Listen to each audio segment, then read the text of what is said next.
Our New Testament reading comes from the book of Matthew, chapter 14, verses 22 through 23. Immediately he made the disciples get into a boat and go on ahead to the other side while he dismissed the crowds. And after he had dismissed the crowds, he went up the mountain by himself to pray. When evening came, he was there alone, but by this time the boat, battered by the waves, was far from the land, for a wind was against them. And early in the morning, he came walking towards them on the sea. But when the disciples saw him walking on the sea, they were terrified, saying, "It is a ghost," and they cried out in fear. But immediately Jesus spoke to them and said, "Take heart, it is I, do not be afraid." Peter answered him, "Lord, if it is you, command me to come to you on the water." He said, "Come." So Peter got out of the boat and started walking on the water, and came towards Jesus. But then when he noticed the strong wind, he became frightened, and beginning to sink, he cried out, "Lord, save me." Jesus immediately reached out his hand and caught him, saying to him, "You of little faith, why did you doubt?" When they got into the boat, the wind eased, and those in the boat worshipped him, saying, "Truly, you are the Son of God." The word of the Lord. Thanks be to God.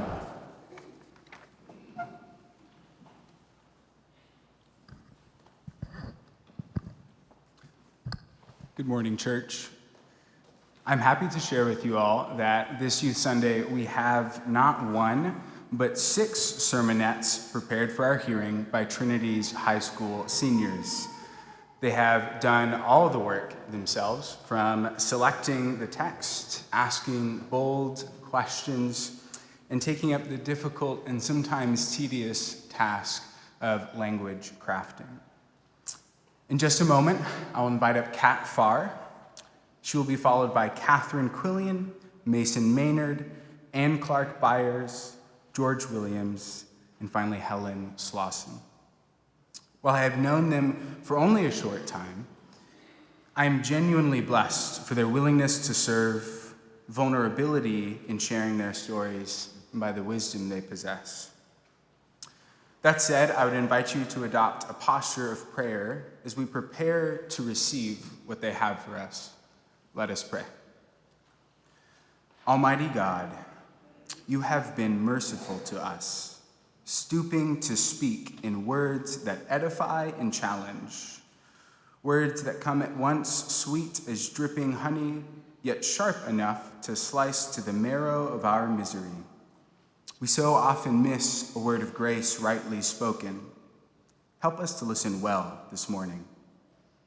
I ask for clear minds and open hearts from our preachers. Holy Spirit, grant them the gift of your presence, courage for their journey, and the abiding peace of Christ. May the words of their mouths and the meditations of all their hearts be pleasing to you, Lord, our rock and our Redeemer. Amen.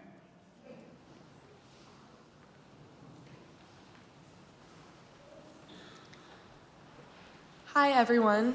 My name is Catherine Quillian, and I'm a senior at Westminster. On a Young Life retreat during the fall of my sophomore year, I heard it said that God is like a life jacket.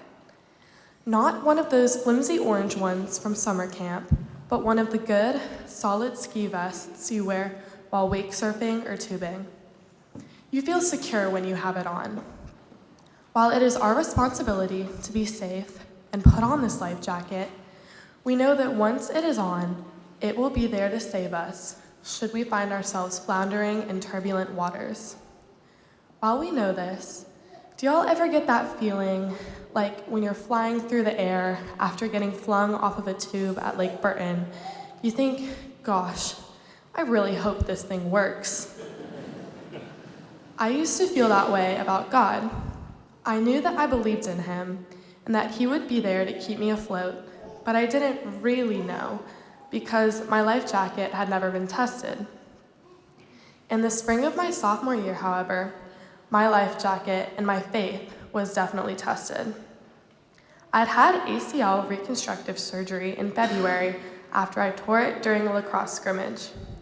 I had slipped while sprinting and felt my knee buckle beneath me as the ligament tore. Though I tried to stay connected to my team, it was too painful. In the following weeks, my life slowed down to an agonizing crawl as I fought to walk, run, and finally jump again without pain. That time eventually came, however, when I could step onto a lacrosse field without fear. However, those joyful moments were short-lived, and within 3 months of returning to lacrosse in January of 2023, I tore my ACL again. I was back to square one. Throughout each of these painful recovery journeys, one thing stood out to me very clearly. My life jacket worked. Jesus had reached out and caught me before my head went below the waves. I felt his presence more strongly than I ever had during those months of recovery.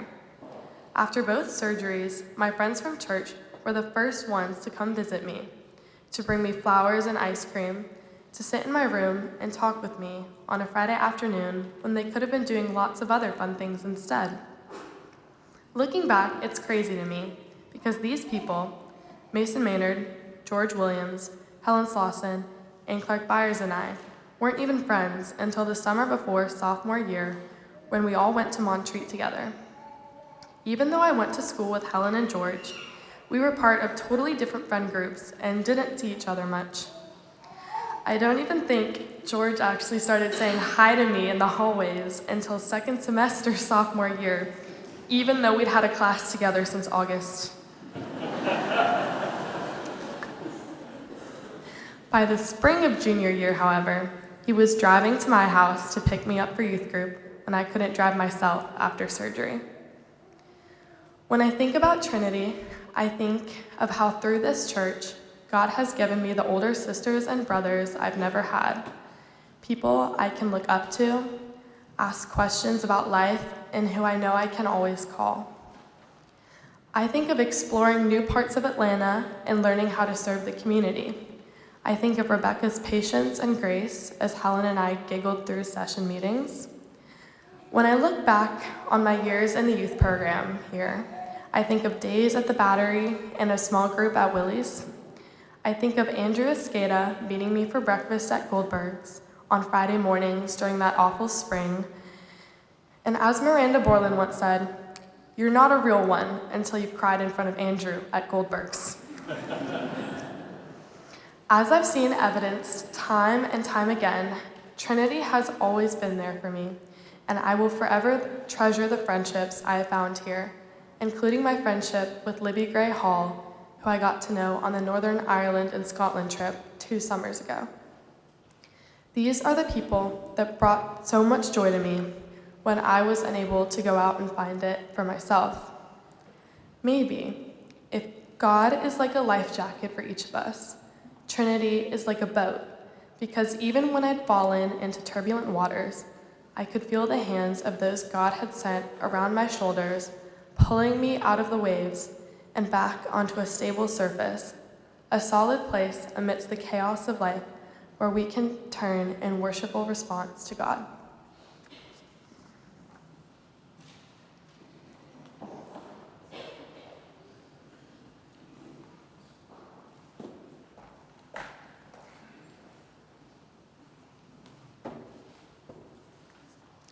Hello, everybody.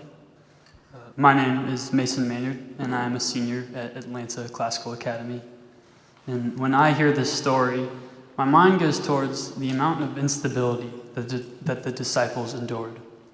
They were stranded on a boat for an entire night. Then they see Jesus, who they believe to be a ghost, and Peter must step out onto the water. And if you've ever been on the water in a boat or a tube or a canoe, you know it's near impossible to be physically stable.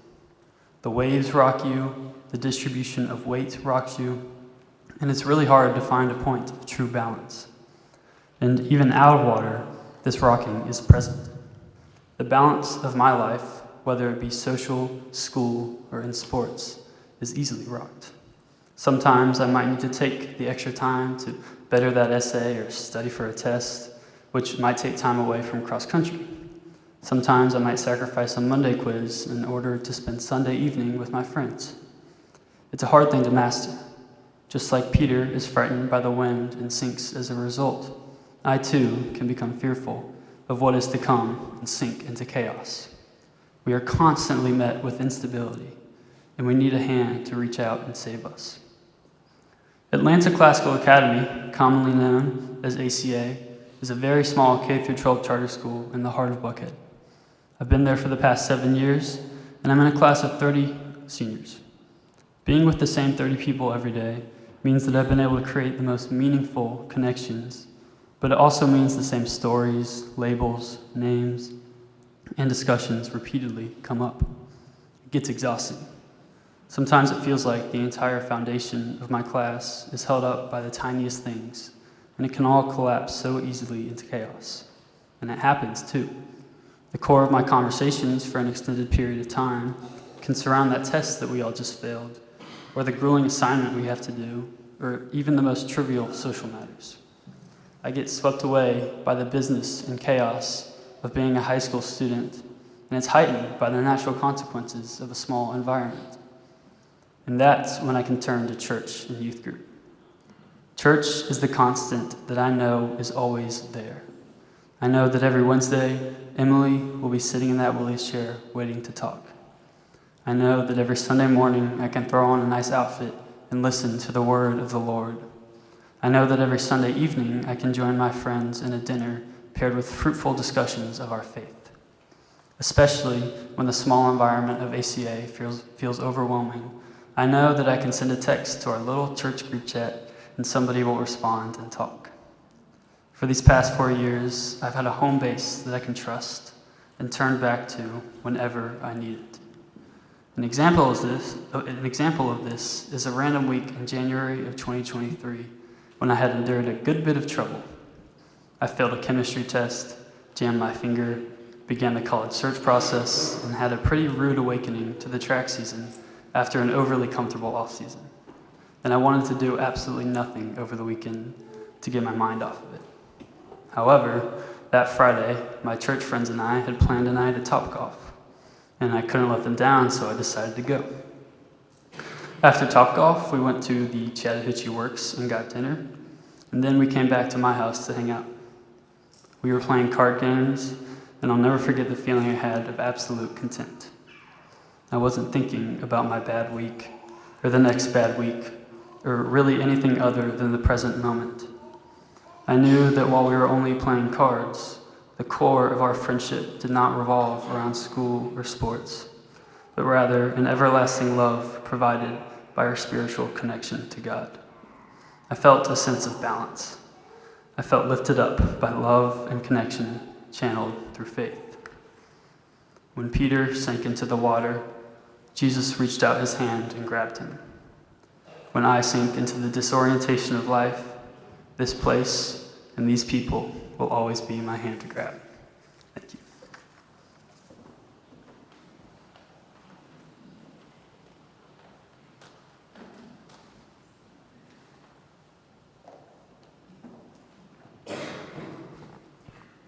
Hi, my name is Ann Clark Byers, and I'm a senior at Decatur High School. Since I can remember, I have wanted to be a doctor. In kindergarten, when my teachers asked what I wanted to be when I grew up, I would quickly answer, neonatologist. Oftentimes, I was met with a blank stare. At the age of 6, a friend's mom, who had initially inspired my idea of studying neonatology, took me to her hospital. She showed me babies the size of my forearm and diapers no bigger than a fist. She let me listen to their tiny heartbeats with a stethoscope. At age 7, I had a doctor-themed birthday party with candies in baby bottles and stethoscopes as party favors. At age 10, my sister and I would don our white lab coats and proceed to diagnose 20 baby dolls per day. Always keeping my dream close, I remained steady. I always knew my answer when I was asked, "What do you want to be when you grow up?" I could also quickly describe my passion for helping others every time I was asked, "Why do you want to be a doctor?" I love having the answers. For years, I spent countless hours in boring environments, struggling to focus. It seemed only natural. Everyone else is bored, and everyone else is having trouble paying attention. But then I developed chronic headaches. Why is this happening? I wondered. After many visits to pediatricians, neurologists, ENTs, and cardiologists, it became apparent that no one knew why. But I never gave up on trying to find an answer. I kept close tabs on when the painful headaches occurred, and I recognized the pattern. The headaches were consistently worse in environments that demanded focus. Armed with this information, my pediatrician could finally answer why. I was diagnosed with attention deficit disorder. With proper treatment, my headaches disappeared and I flourished at school. Subjects I previously found boring became interesting, and I developed a love of biology. Every time I ask myself why, I take action to find the answer. In most situations, I arrive at an explanation. Whether it was natural instinct or took months of appointments, I answered why. But of course, there's not always a solution. Often, when we as a society can't figure out why, and our actions in response unveil no answers, we are aggravated. Doubt and worry set in. I remember my first why without an answer. Walking in downtown Chicago in November 2016, I passed dozens of homeless people splayed out along the streets. I started to cry. Hours later, when I could finally articulate why I was upset, I explained that it infuriated me to see so many people struggling. I hated that it was cold and they had nowhere to go. Most of all, I hated that no one could tell me why the world could be so unfair. The question why appears often in the subject of human pain and suffering. Even more often, it is difficult to answer. It is proven that when we do not have the answer, we are more motivated to find it. As this motivation empowered me, I spent more time with the youth here at Trinity. I quickly discovered their humor, compassion, drive, and loyalty. But most of all, I discovered their unconditional support. They supported me as I grew in my faith. They supported me when I had questions about the Bible. They supported me when I felt lonely, and they supported me through it all. Not only did I find 4 of my best friends, but I found an entire community who shared my motivation.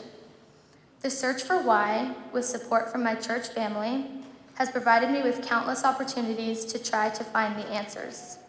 While I know my struggles do not compare to many, I find comfort from this community, knowing that no matter the situation, large or small, you will always be here for me with loving and open arms.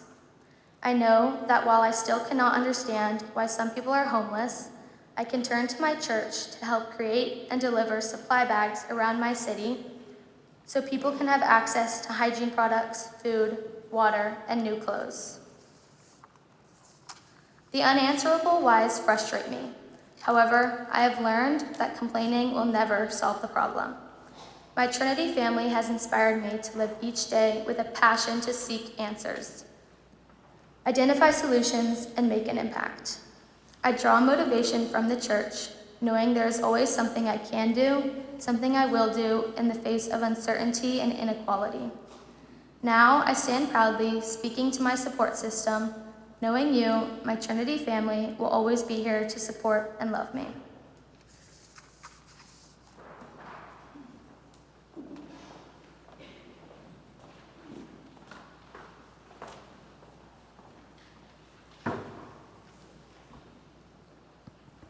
Hi, y'all.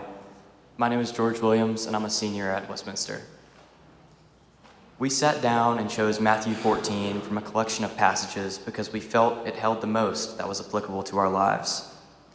We're in the stage of life where we're preparing to leave our homes to experience something totally new, and with that, we leave our youth group. What struck me most in the passage was this notion of the approaching unknown. If I had to make a dramatic thriller movie about the past 2 years of my life, the title would be exactly that, The Approaching Unknown. The trailer would have at least one shot of a red digital clock counting down with suspenseful music in the background. Something that is and has been lurking off in the distance for all my peers is life after graduation. I see the events of Matthew 14 as deep in a storm, with dark clouds accompanying the wind that shakes the disciples' boats. Through all this turmoil, the disciples can't see Jesus until he's right on top of them. Through this drawn-out process of applications and visits and tests, we've seen Jesus coming to our boat from miles and miles away. When the future is put in front of us, we will take our leap of faith to see what it holds in store, but for now, we aren't able to ask it face to face about its promise. The longer I saw the future approaching, the more doubtful I became, subscribing more and more to the idea of what was coming was not Jesus, but a ghost. It's easy to see how Peter turns to fear, seeing a shape emerge from the chaos of the storm and not knowing what was coming was Jesus. Youth group has always been a way for me to turn to the people around me to truly feel faith. Strengthening my faith in God has always had a direct correlation with my faith in myself, in the future, and the idea that what needs to happen will. Being able to go to youth and immerse myself in this environment of learning and discussion is like talking to your grandmothers over the telephone. No matter what has happened or what you tell them, you're walking away having heard, "Oh, honey, I've been praying for you. God's going to put you exactly where you need to be." And if that doesn't make your day a little bit better, I don't know what does. Sometimes, if you're in Peter's position, it helps to be on a boat with people of faith who are feeling the boat rock the same way you are, who are feeling the wind and seeing the same waves, who are seeing the same hazy image of something that they can't quite wrap their heads around coming towards them over the water. The youth experience at Trinity is not just the Sunday evening groups, as I'm sure you're aware. I think when you listen to all those who've spoken before me and to all those who will speak after me, you will hear a part of a love letter in their words. I'd like to thank all my friends who are speaking with me today and everyone in the youth program who has helped create this environment. I love them all very much, no matter how hard they try to throw me under the bus. Of course, thank you, Emily and Andrew, for showing us what it means to be part of a community that cares for one another, for God, and likes to have some fun. Thank you.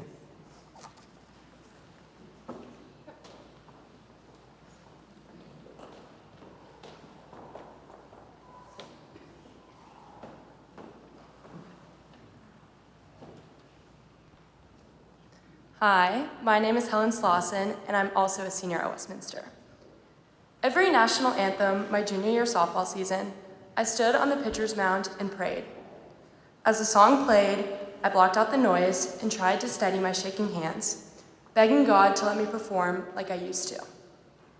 My sophomore year, my rookie season as varsity starting pitcher, I had more wins and allowed fewer runs than my coaches, my teammates, my parents, and even I ever imagined. At the season end, I was selected Region Pitcher of the Year. I was riding high and ready for a repeat season. However, when junior year came, the strikeouts stopped coming like they used to, and I began to crumble under the pressure of living up to the expectations. I spent hours after school working on my form, testing out new drills and changing my motion, desperately trying to fix whatever was causing this change in my performance. However, much to my disappointment, nothing was clicking during games. I could pitch like Max Fried in my backyard and it wouldn't matter the next game. I couldn't pitch without nerves taking over my body and throwing my hours spent practicing out the window. I walked batters around the bases and allowed extra hits constantly, and I couldn't help but feel like I was disappointing my team, my coaches, my parents, and my sophomore year self. I knew the issue was mental, and I knew something needed to change, so I turned to prayer, desperately asking God every day to give me the velocity and strike percentage I used to have. Game after game went by, and nothing worked. To be honest, I only got worse, and by the end of the season, I became the designated hitter for my team, losing my precious position for which I had worked for so many years. As you can probably guess, this was overwhelmingly frustrating and wildly discouraging, causing me to wonder what I did to deserve this. As my church friends listened for hours while I complained about playing poorly and planned our hangouts and dinners around my softball schedule, I realized that prayer doesn't work how I thought it did. To my disappointment, God didn't fix my season and crown me repeat pitcher of the year. God did not give me better stats and more playing time, but instead, He gave me an unbeatable support system through my friends at Trinity to get me through those tough times. They'd ask me how games went, but always knew exactly when to change the conversation when it became obvious I didn't want to talk about it. They reminded me that it was okay to take breaks and encouraged me to hang out with them after youth group instead of rushing home to pitch. They showed me that I am more than my performance and offered me unconditional love, regardless of my often bad moods during the season. Except for George, who instead offered endless roasts and constant laughter when I was feeling down. Thank you, George, for keeping me humble. All jokes aside, they're the most loyal, understanding people I've ever met, and I'm proud to spend this Youth Sunday speaking alongside the ones who have made this place so special to me. There is something so irreplaceable about friends you make when you least expect it. If you told me 3 years ago, as I stepped onto the Montreat bus for the first time, that these would be the people that would make my high school experience so amazing, I would have never believed you. They've taught me what to look for and value in a friend, and I know going into college, they'll be pretty impossible to beat. When Jesus reaches out his hand in Matthew 14 and says, "O you of little faith, why did you doubt?" I'm reminded of the ways in which God answered my prayers, even when I doubted him most. Jesus reaching out his hand and showing Peter to God reminds me how the people at Trinity have reached out their hands and showed me to God with their unwavering support and enthusiastic friendships. The way the people at Trinity have loved me is the truest evidence of God I have ever known. I'm inspired every day by the ways that God puts people in our lives for a reason, and I'm confident that the bond formed through this church with these people is one that will last me forever. I'm lucky to have a place filled with people who are constantly reaching out their hands through short texts or long dinner talks, reminding me how intentional God's love is. I love these people, and I love this place, and I'm lucky to know God so closely through my friends at Trinity. When people ask me how I stay faithful, even in times of chaos and stress, I think of the last time I went to youth group or ran into a Trinity member in the Westminster hallway. I think of Emily showing up for us every Wednesday small group, even if only 2 people can go. I think of all the trips Ann Clark and I have shared a bed on, despite having 2 beds on the room, just so we could stay up later to whisper. I think of the kids who graduated years above me hugging me when they're home for Christmas. I think of the time Kat and I won the pumpkin carving contest, despite our pumpkin caving in on itself. And I think of when Catherine and I spilled wine all over the marble chapel floor during elder training and no one got angry with us. I think of the joy on strangers' faces when I served them communion, or the way it felt like 100 hands were on my shoulder when I knelt to be ordained as an elder. I think of Andrew playing cornerstone on the last night of Montreat, and I think of how he let Catherine, George, and me skip small group last year to say bye to Mason when he got picked up early. My relationships formed here are the reason I stay faithful, and I will be searching for a community like this one for the rest of my life. Thank you, Trinity.